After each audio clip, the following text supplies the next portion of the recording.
어둠 속을 수놓는 화려한 퍼포먼스. 그 비밀은 LED가 부착된 특수 원단입니다. 단순히 의복의 재료로만 여겨졌던 섬유에 변화의 바람이 불고 있습니다. 우리 몸을 보호하고 패션이란 이름으로 시대를 반영하던 섬유가 스마트라는 수식어를 달기 시작한 거죠. 강철보다 더 강한 하늘의 실은 광범위한 응용이 가능합니다. 카본 자전거, 자동차의 부품, 그리고 항공기 제작에도 사용되죠. 다재다능한 첨단 기술의 집합체로 떠오른 섬유. 다기능, 고강도의 미래 소재는 산업의 패러다임을 바꾸는 혁신 기술로 떠올랐습니다. 그리고 여기에 IT 기술력까지 더해지며 5세 혁명을 예고하고 있죠. 인류를 보호하는 제2의 피부에서 미래의 고부가 가치 산업으로 떠오른 첨단 섬유의 현재와 미래를 조망해봅니다.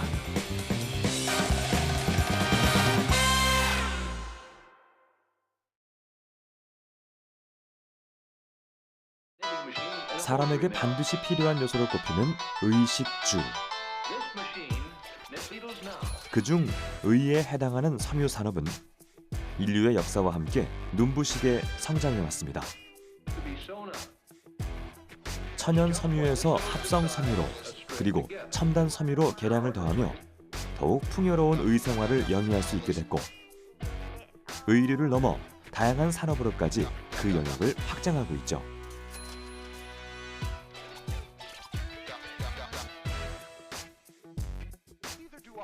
미국의 한 의류 회사는 기온과 체온에 따라 색이 변하는 카멜레온 청바지를 개발했습니다.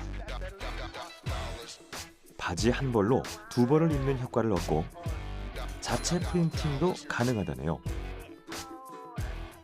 후우 불면 유리 공예를 하듯 부풀어 오르는 섬유도 있습니다. 신기한 이 섬유는 형태를 마음대로 변형할 수 있어 조명이나 소품 등 인테리어용으로 널리 사랑받고 있죠. 패션은 라틴어로 창조하다는 뜻으로 인간이 만들어내는 모든 물건에 분류하던 말이 있습니다. 하지만 지금은 패션 산업이 독점하며 그 중요성을 짐작케 하죠. 그럼 인류가 섬유에 주목한 이유는 무엇일까요? 인간이 생활을 하려면 어쨌든 의식주가 다 확보가 돼야 되는데, 사실은 의복이 없다면 서로 생활하는데 좀 굉장히 불편했을 거고요. 그다음에 추우면 어쨌든 보온성 섬유를 또 사용을 해야 되고, 그다음에 그러니까 원시시대로 따지면 사냥을 하기 위해서는 자기 몸을 보호를 해야 되는데, 그냥 피부와 어떤 자연환경이 그냥 맞닿으면 당연히 인체는 손상을 입을 테니까 그런 의미에서 당연히 필수적으로 필요한 소재인 거죠. 의복의 성능, 몸을 가린다, 추우면 따뜻하게 한다, 그 정도였지만 지금 연상을 한번 해보시면, 아웃도어 연상을 해보시면 본인이 산책, 걷기, 등산 이런 걸 할 때 땀을 흘리면 그 땀을 빨리 흡수하고 빨리 마르게 하고, 이러한 기능성, 그 다음에 비가 오면 방수, 그 다음에 땀이 나면, 열기가 나면 투습하는 기능들, 그거 외에도 이제는 더 많은 기능들을 부과하고 있는데 단순 기능에서 복합 기능으로 갔다고 보시면 되고요. 최근에 21세기에 와서는 정말 하이텍, IT, BT, NT 이런 기술들하고 접목을 하면서 이 섬유가 정말 능동적으로 촉감의 변화 정도가 아니라 굉장히 첨단적인 기능을 가지는 그러한 것으로 변모가 되어서 그렇게 구분을 할 수가 있습니다. 액션 영화에 어김없이 등장하는 총격씬. 주인공은 방탄조끼에 의지한 채 화려한 액션을 선보입니다. 그렇다면 악당으로부터 주인공을 지켜주는 방탄조끼는 무엇으로 만들어질까요? 이건 역시 아라미드 계열의 섬유입니다. 겹겹이 쌓인 섬유가 그물처럼 총알의 회전을 막아내죠.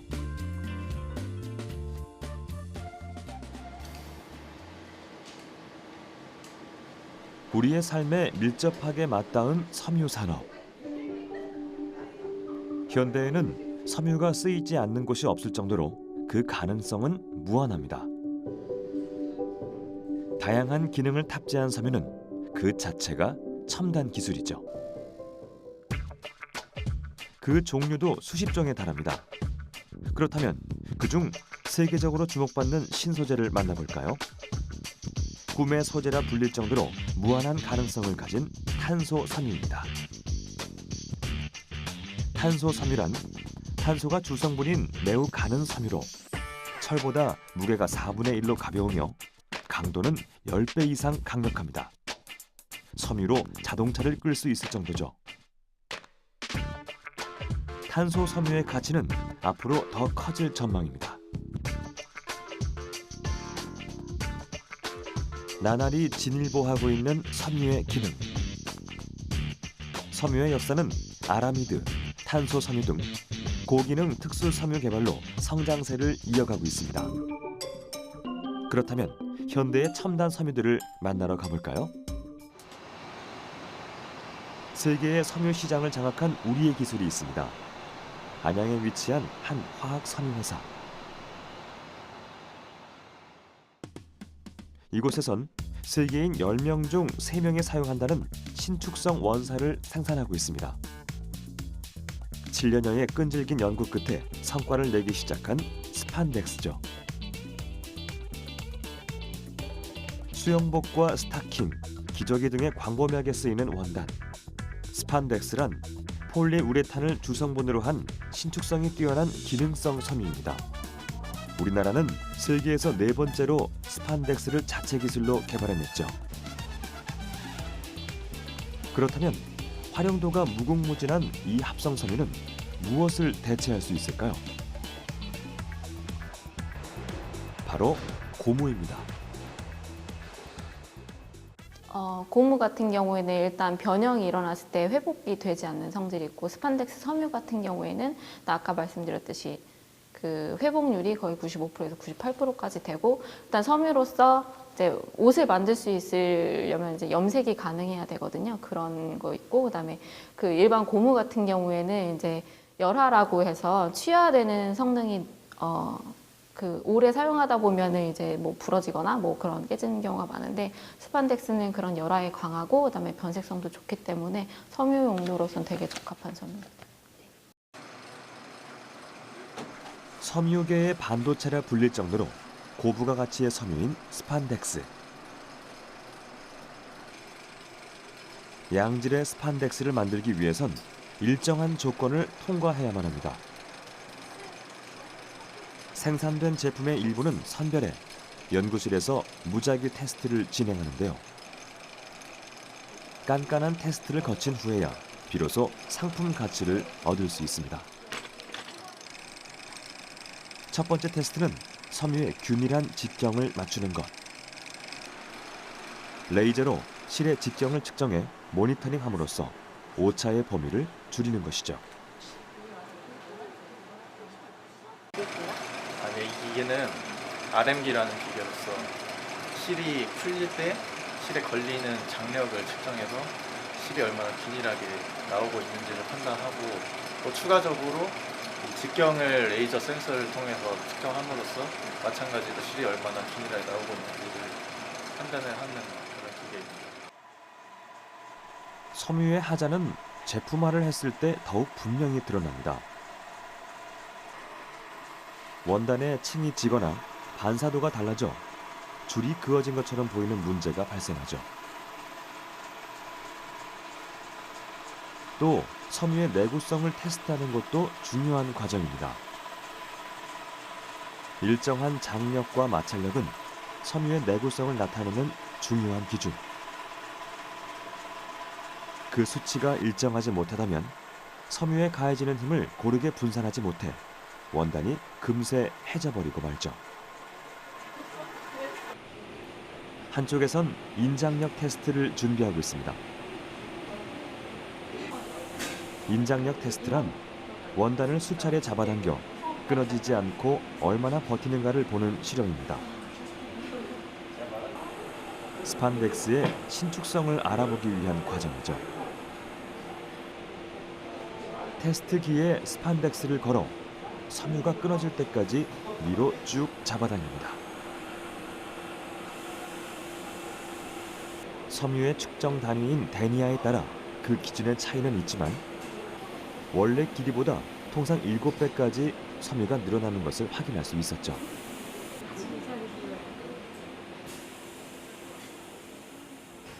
뭐 요즘 새로 나오고 있는 것 같은 경우 이제 스판덱스는 이제 더 신도가 지금 수준에서는 보통 뭐 400%, 500% 정도까지 되는데 그거보다 더 신도가 높은 거, 그다음에 강도가 뭐 1에서 2g보다 더 높은 거, 예를 들면은 뭐 산업용 섬유에도 쓰일 수 있는 그런 고강도 스판덱스를 개발하는 게 앞으로 목표가 될 수 있을 것 같고, 기능성 관련해서는 이제 냄새를 제거하는 스판덱스, 이제 원단에서 스판덱스는 이제 함량이 뭐 이렇게 높은 함량이 아니기 때문에 적은 함량으로서도 뭐 그런 흡치, 냄새를 잡을 수 있는 땀 냄새 같은 기능을 제거할 수 있는 그런 섬유를 지금 출시했고요.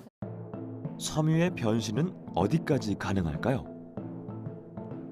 무한한 진화를 거듭하고 이제 4차 산업과 연계한 진화를 준비하고 있는 첨단 섬유. 섬유의 미래를 전망하기 전에 그 역사부터 되돌아보죠. 최초의 섬유 기록은 이집트에서 발견된 유적입니다. 그리고 인도 인더스 강변에서도 기원전 5,000년 전에 만들어진 면직물이 발견됐죠.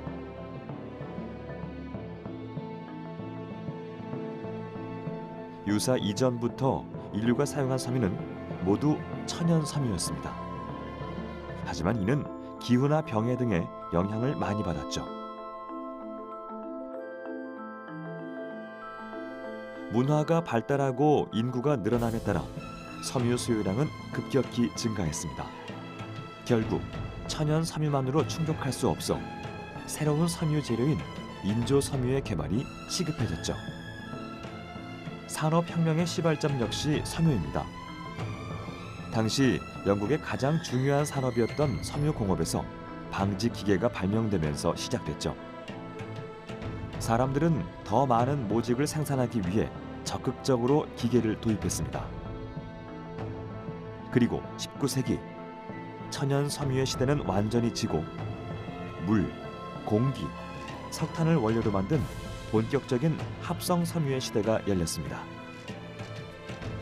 2차 세계대전이 끝난 1938년 미국의 화학자 윌리스 캐러더스는 획기적인 발명품을 공개합니다. 바로 최초의 합성 섬유인 나일론이었죠. 그러니까 요즘 우리가 이제 생체 모방 기술이라는 용어가 많이 쓰이고 있는데, 사실은 그 인조 섬유 자체가 생체를 모방해서 시작된 것이죠. 그래서 아주 오래전에 이제 거미나 누에가 실을 뽑는데 사람도 실을 뽑을 수 있지 않을까라는 생각이 이미 17세기 중반에 이제 그 로버트 후크라는 과학자가 거미나 누에처럼 사람도 실을 뽑을 수 있다라는 아이디어를 내었고요. 19세기 말에는 아까 말씀드렸듯이 재생섬유, 그 나무 껍질로부터 만들어지거나 하는 재생섬유를 이제 개발을 해서 많이 발달해 왔는데, 합성섬유라는 것은 이제 전혀 천연의 재료가 없는데 우리가 이제 합성을 해서 만든 섬유입니다. 그래서 이제 합성섬유를 만들게 된 것은 이렇게 끈끈한 물질을 만들어낼 수 있는 물질이 무언가를 발견한 사람.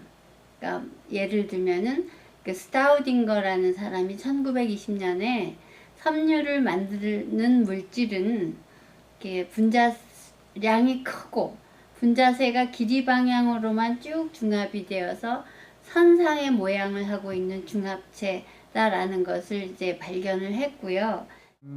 천연 섬유에는 면, 마, 실크 이런 것들이 있는데 실제로는 대량 생산하기가 어렵습니다. 예를 들어서 가뭄이 들었다, 홍수가 들었다. 그러면 면 전혀 생산되지 않죠. 그러다 보면 섬유 수요량이 있는데 그 수요량을 공급이 뒷받침을 못하니까 이렇게 계속 흘러가다가는 어렵겠다, 생활이 어렵겠다. 그러니 차라리 뭔가 사람이 직접 만들어낼 수 있는 합성 섬유를 개발해 보자라는 게 이제 시초라고 보시면 되고요. 나일론으로 스타킹을 만들자 발매 첫날 500만 켤레가 팔려나갈 만큼 선풍적인 인기를 끌었습니다. 많은 사람들의 사랑을 받던 실크보다 더 저렴하고 윤기가 흘렀죠.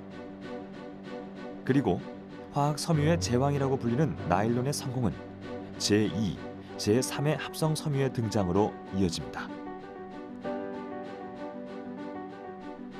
주름이 잘 생기지 않고 모양이 변하지 않아 의류 소재로 가장 널리 사용되는 폴리에스테르. 열에 잘 견디고 햇볕을 오래 쬐도 영향을 받지 않는 아크릴 같은 합성 섬유가 발명됐죠. 이들은 지금까지도 3대 합성 섬유의 자리를 차지하고 있습니다.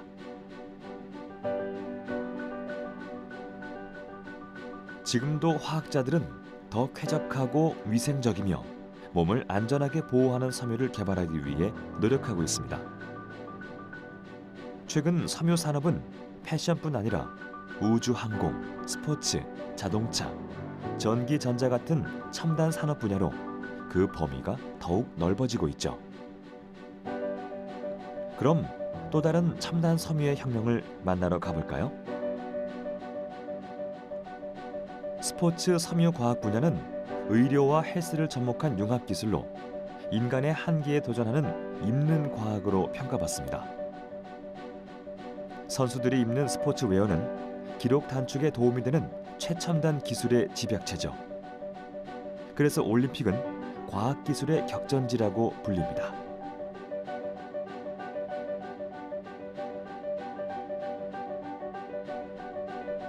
(2009년) 국제수영연맹은 경기에서 첨단 수영복의 착용을 금지했습니다. 신소재 수영복 덕분에 세계 기록이 잇따라 경신되며 기술 도핑이라는 논란이 빚어졌기 때문이죠. 승패를 결정할 만큼 중요한 스포츠 의류 속 과학을 만나러 가볼까요? 평창 올림픽을 앞두고 연습의 열기로 뜨거운 태릉 국제 스케이트장. 스피드 스케이팅과 쇼트트랙 스케이트 종목은 순간적인 스피드업 효과로 승부가 판가름되는 스포츠입니다. 이에 국내의 기업들은 국가대표 선수들을 위한 유니폼을 계속 발전시키고 있죠. 스케이트는 햄스트링, 허벅지 등 이렇게 중심을 잡는 코어 훈련을 많이 하게 되는데요. 이때 테이핑 역할이 들어가 있는 경기복을 입으면 아이들이 훈련을 할 때 그 기능성적으로 근력을 형성하는 데 도움이 많이 됩니다. 과연 압박만으로 근력이 향상할 수 있을까요? 실제 훈련 과정을 통해 그 차이를 확인해 보기로 했습니다. 자, 파워 점프 10번. 자, 한 세트 간다. 준비, 시작! 세계 무대에서 설날을 고대하며 실력을 갈고 닦는 평창 올림픽 국가대표 상비군들. 고된 훈련이 계속될수록 근육에 피로감이 쌓이며 선수들의 훈련 효과가 눈에 띄게 떨어지는 것을 확인할 수 있었는데요. 자, 10초. 눈을 감은 상태에서 한쪽 다리를 들어 얼마나 버틸 수 있는지 근력을 측정해 보기로 합니다.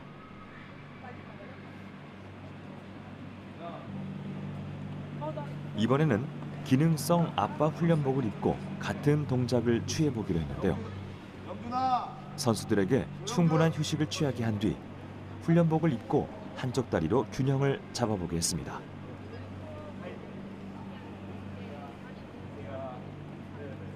눈 감으세요. 시작. 다시 시작된 균형 잡기. 선수들은 전보다 안정적인 자세로 더 오랜 시간을 버텼는데요. 테이핑 기술을 접목한 훈련복은 근육 움직임을 고정시켜 피로도를 낮춰주는 효과가 있다고 합니다. 선수들의 평가는 어떨까요?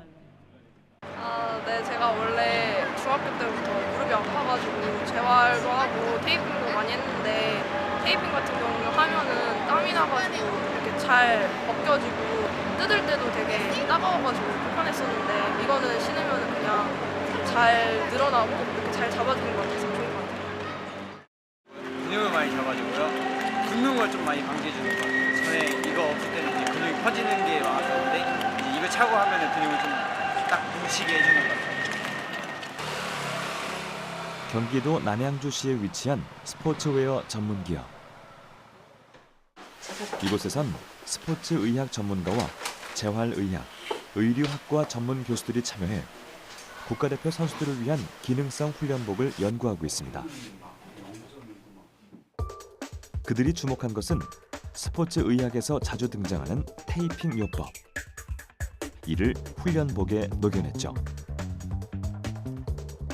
이 기술은 국가대표 재활 트레이너로 활동한 엄성훈 대표의 경험에서 아이디어를 얻었습니다. 이 테이핑 요법 같은 경우는 여러 논문에서도 찾아볼 수 있듯이 선수들의 부상 예방이나 그다음에 재활 단계에서 많이 사용하고 있는 방법입니다. 특히나 이 Y자 테이핑 같은 경우는 이 관절에 적정한 서포팅 능력을 주어 선수들이 밸런스를 좋게 만들어주고 그다음에 적정한 근력을 향상시켜주고 특히나 이 발목이 삐었을 때 염자 시에도 테이핑을 했을 때 더 많은 근력 수치를 발휘하는 것을 확인할 수 있었습니다. 그렇다면 훈련복은 근육에 얼마의 압력을 가하는 것일까요? 일반 의류와 기능성 훈련복을 입었을 때 실험자의 허벅지에 가해지는 압력 수치를 측정해 봤습니다. 저희가 압력을 가했고요. 압력 게이지. 압력이 제로에 가까운 일반 의류. 이제 실험자에게 기능성 훈련복을 착용시키고 허벅지의 압력 수치를 측정해 봤습니다. 그렇죠. 쭉. 과연 그 결과는 어떻게 나올까요? 위로. 그렇죠. 힘 풀고. 수치가 제로에 가까웠던 일반 의류와 달리 압력이 10배 정도 상승한 것을 볼 수 있었습니다. 기존의 일반 선수들이 입는 웨어에서는 압력이 전혀 걸리지 않던가 아니면 한 1 정도의 미세한 압력이 걸리는 수준에 그쳤다면 지금처럼 선수들이 훈련복으로 입는 컴프레션 웨어에서는 근육 라인이 진행되는 부분에서 점점점 더 강력한 압력이 구현이 됩니다. 이것은 마치 테이핑이 근육과 관절을 감싸주듯이 일정한 압력 수준으로 근육에 일정한 압력을 가해주는 그런 컴프레션 현상을 보여줍니다. 또 늘 추위와 싸워야 하는 동계 종목의 선수들을 위해 원적외선 방사 직물을 이용해 열이 고르게 잘 전달되도록 만들었죠. 근육에 전달되는 열을 측정해 봤습니다. 열 전달이 근육 부위에 더 잘 된 것을 볼 수 있는데요. 이는 낮은 온도에서 근육이 뭉치는 것을 방지해주죠. 이런 장점을 10분 활용해 신체 거동이 불편한 장애인을 위한 기술로도 확장해 나갈 예정이라는데요. 앞으로의 목표는 무엇일까요? 이 장애인 선수들뿐만 아니라 근육의 능력이 부족해져 있는 장애인들에게도 도움을 주고 그다음에 근기능이 저하된 노령자들, 고령자들에게서도 이제 곧 그 실버 시니어 시대가 점점 이렇게 열리게 되는데요. 그분들한테도 더 건강한 삶을 살 수 있는 기능성 의류 그리고 기능성 제품들과 운동 방법들을 연구하는 것이. 지난해 독특한 특수 원단을 개발해 주목받고 있는 섬유 업체를 찾았습니다. 이곳에서 화제가 된 섬유는 해충과의 전쟁을 선포한 방충 가공 섬유. 최근 살인 진드기, 불개미 등 외래종 해충이 늘어난 만큼 이 기술에 대한 기대감은 더욱 높아지고 있죠. 3년의 연구 끝에 특허를 등록한 방충 가공 기술은 방충제를 캡슐화해 원단에 넣는 방식입니다. 이런 해충 퇴치 섬유를 개발한 이유는 무엇일까요?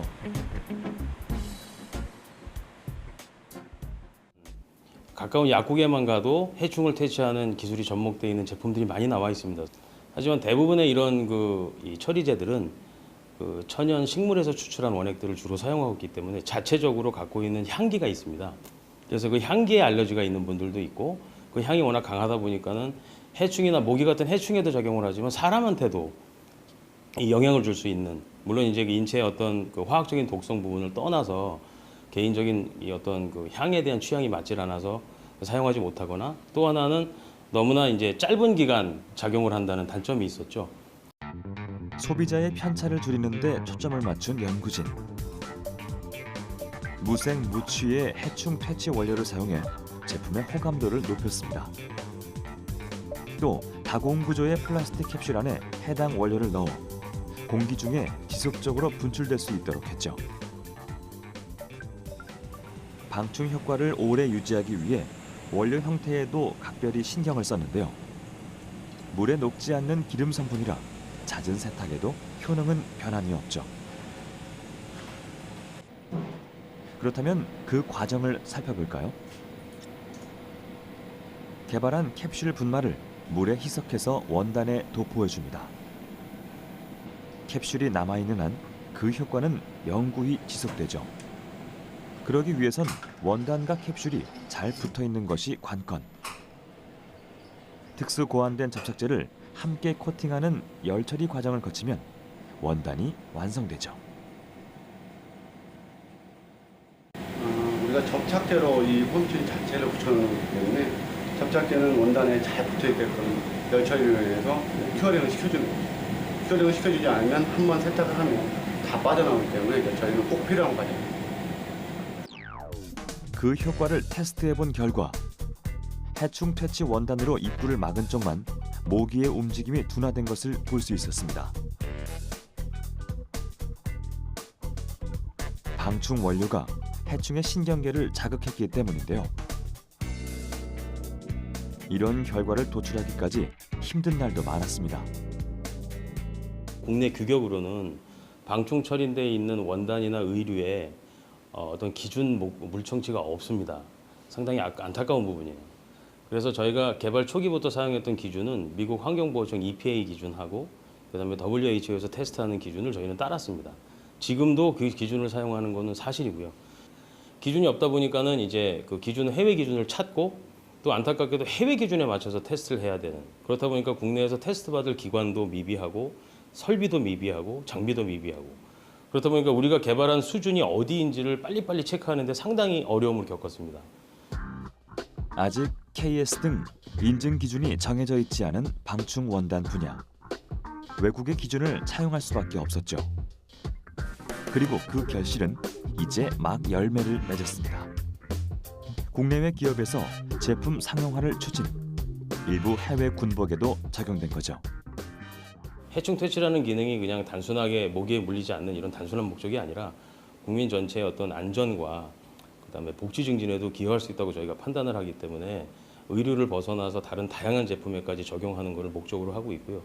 그것보다 더 중요한 거는 이제 해외 시장 개척에서 우리나라 섬유 시장이 상당히 지금 어려운 상황인데 이런 좋은 기술들이 상품화돼서 우리나라 섬유 시장 전체에 좋은 영향을 줄 수 있으면 하는 그런 바람입니다. 지금까지 우리는 섬유의 변천사와 현대의 다양한 첨단 섬유들을 살펴봤습니다. 이제 그 마지막 챕터만을 남겨두고 있죠. 바로 섬유의 미래입니다. 그 이전에 전 세계가 섬유 산업의 사활을 거는 이유를 짚고 넘어가 볼까요? 중국을 중심으로 베트남, 인도 등 개발도상국의 섬유 산업이 급성장하고 있습니다. 저임금의 노동력을 기반으로 세계 섬유 시장을 잠식하고 있죠. 삶의 질이 높아질수록 섬유의 수요는 증가합니다. 앞으로도 그 잠재력이 어마어마한 시장이란 뜻인데요. 게다가 4차 산업과 연계한 섬유 시장의 미래 가치도 무궁무진하죠. 이것이 세계가 섬유 산업을 견인하려는 이유입니다. 우리나라 같은 경우는 정말로 섬유 산업, 그러니까 그 당시에 섬유는 옷이에요, 옷.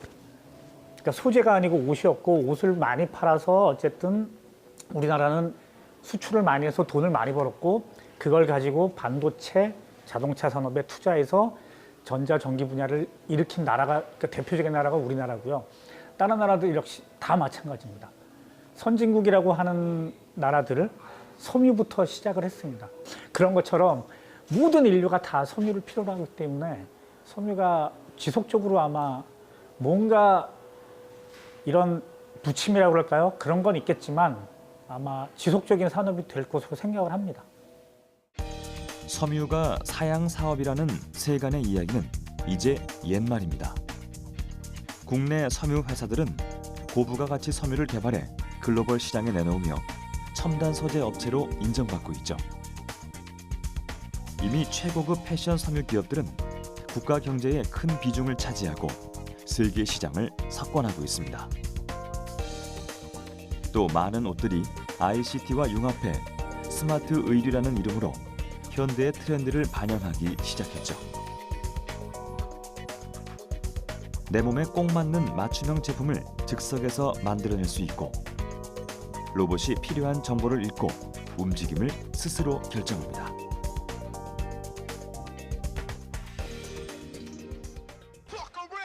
스마트 섬유는 그 자체가 외부의 환경, 자극을 감지하고 그에 맞춰 반응할 수 있는 미래형 의류입니다. 기존의 섬유와 달리 스마트 섬유는 전도성을 띄어야 하죠. 여기서 얘기하는 스마트 섬유라는 거는 원체적으로 90년대 이 텍스타일이라고 저희가 미국에서 처음에 개념이 디벨롭이 됐고 거기에는 전자공학적 측면이라든가 컴퓨터공학적인 측면, 그러니까 전기적인 기능이 들어간 섬유를 스마트 섬유라고 얘기를 하고 있습니다. 그래서 일례를 들자면 구글하고 그다음에 옷을 재직 방직을 하는 이제 리바이스, 그러니까 두 개의 큰 회사가 완전히 다른 분야를 하고 있는 회사임에도 불구하고 같이 일을 한다는 것은 융합이라는 의미가 담겨져 있습니다. 그래서 전자 디바이스 기반, 그다음에 섬유 기반의 산업들이 합쳐져서 그러니까 융합을 이루어내는 거죠.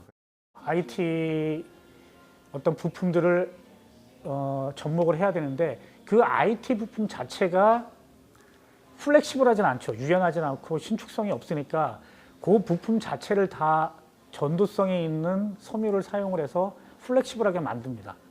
예를 들면 태블릿 PC나 지금 휴대폰은 사실 플렉시블하지 않지만 거기에 들어가 있는 어떤 부품들을 다 신축성 있는 소재나 이런 것들을 만들어내면 똘똘 말 수도 있고 접어서 주머니에 편하게 휴대할 수도 있고. 웨어러블 디바이스란 말 그대로 착용할 수 있는 IT 제품을 말합니다. 그리고 그 궁극의 목표는 사람들이 항시 입는 의류가 될 것으로 짐작되죠. 이런 의미에서 스마트 섬유는 진정한 웨어러블 시대를 여는 열쇠입니다.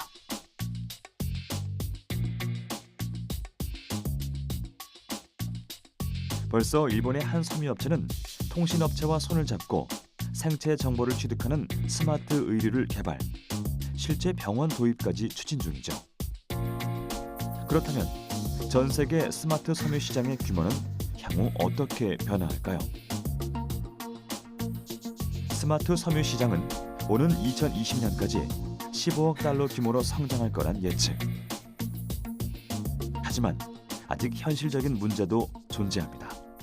지금의 웨어러블의 기능은 상당히 초기 단계에 있습니다. 왜냐하면 그럴 만한 기능을 구현해 줄 수 있는 소재 개발이 아직 많이 되지는 않았습니다. 섬유라는 것 자체가 고분자 기반의 어떤 전기가 흐르지 않는 부도체 물질입니다. 그런 부도체 물질에 전기 전도도, 전기가 흐를 수 있는 기능을 첨가를 하게 되고 전기가 흐르는 어떤 전자의 공유, 금속, 이온 결합이 포함되어 있는 상태에서 기계적인 변형이 같이 올 수 있다라는, 그래서 전기적인 그 측면뿐만 아니고 기계적인 특성도 동시에 가져야 되기 때문에 소재의 발전이 반드시 이루어져야 되는 측면이 있습니다. 뭐 여러 가지 그 IT 관련된 것, 뭐 BT, NT 관련된 것들이 의복에 녹아가려면 그 섬유를 공부하고 의복을 공부하는 사람들이 이러한 첨단 산업을 적어도 이해할 수 있는 정도의 지식을 겸비를 해야 되고요. 또 하나는 모든 것이 디지털화 되어 가기 때문에 섬유를 개발하는 분들도 뭐 코딩을 할 수 있는 기술이 있거나 이런 기술하고 접목이 되어야 하고 또 그런 분야의 인재 양성이 좀 필요하다고 생각이 듭니다. 옷은 사람이 입고 이동하며 구김이나 마모처럼 손상이 발생하는 소재입니다. 의복의 전자 회로를 접목하기 위해선 엄청난 기술 혁신이 필요하죠.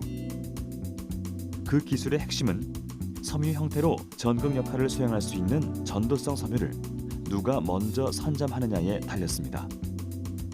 ICT와의 융합으로 섬유 시장이 점차 새로운 영역으로 발전을 이어가고 있는 거죠.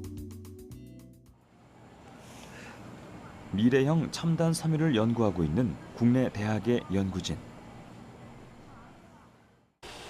신소재 공학을 연구하는 이미정 교수 연구팀은 지난해 옷감처럼 실로 짜는 메모리를 개발했습니다.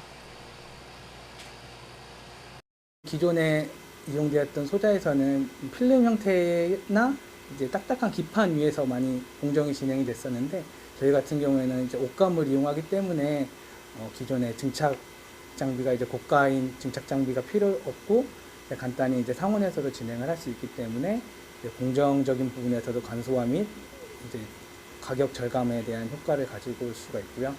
그다음에 옷감끼리 서로 엮이기 때문에 기존에 구현할 수 없었던 이제 웨어러블 디바이스에 직접적으로 이제 적용을 할 수 있는 큰 장점을 가지고 있습니다. 차세대 컴퓨터 메모리로 각광받는 저항 변화 메모리는 구조가 간단하다는 장점이 있습니다. 연구진은 알루미늄이 코팅된 실과 탄소 섬유를 이용해 저항 변화 메모리 성질을 띠는 옷감을 만들고 있죠. 방법도 간단합니다.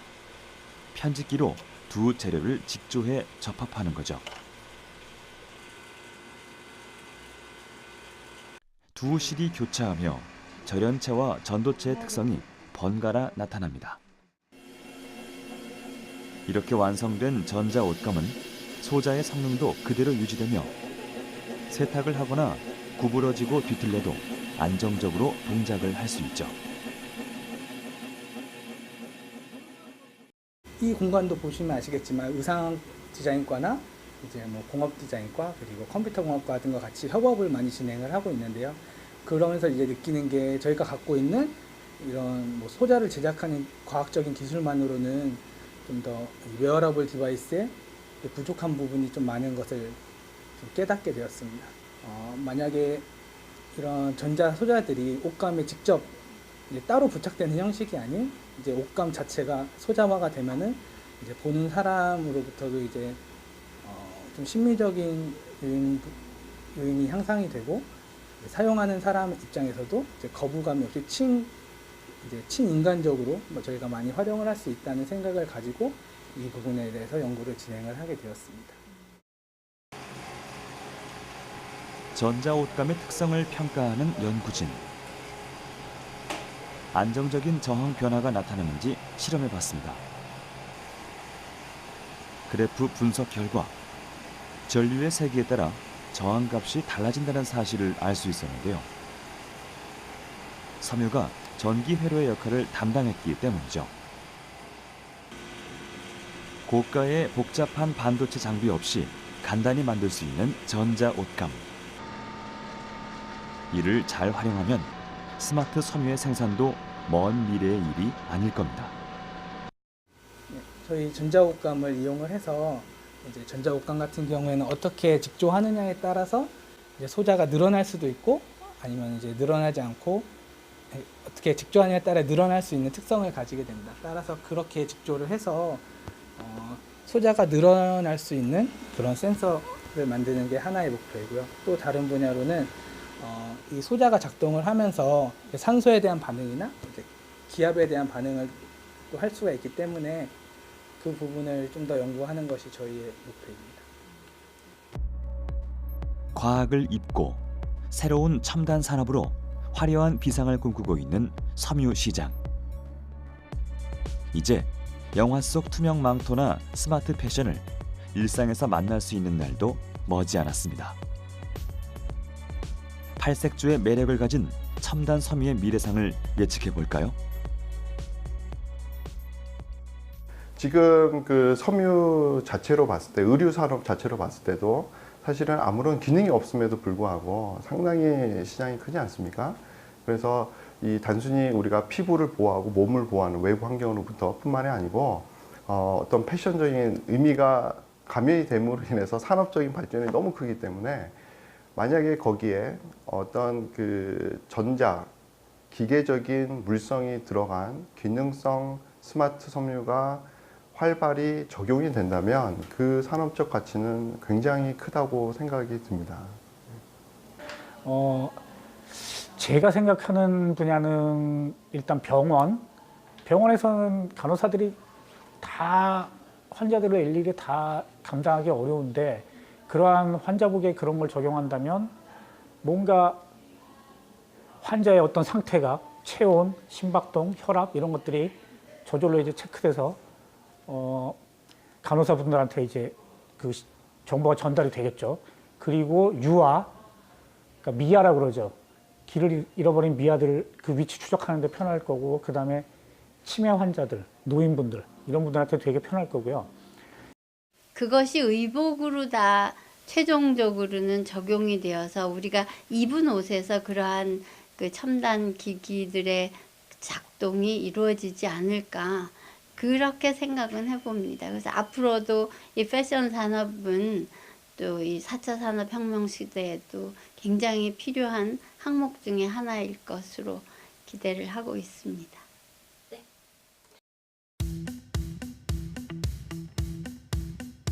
섬유는 인류의 태동과 함께한 역사이자 인류가 끝없이 도전했던 영역이었습니다. 그리고 첨단 기술과 만나 미래를 이끌 새로운 성장 동력이 된 첨단 섬유. 앞으로 또 어떤 한계를 뛰어넘을지 기대해 봅니다.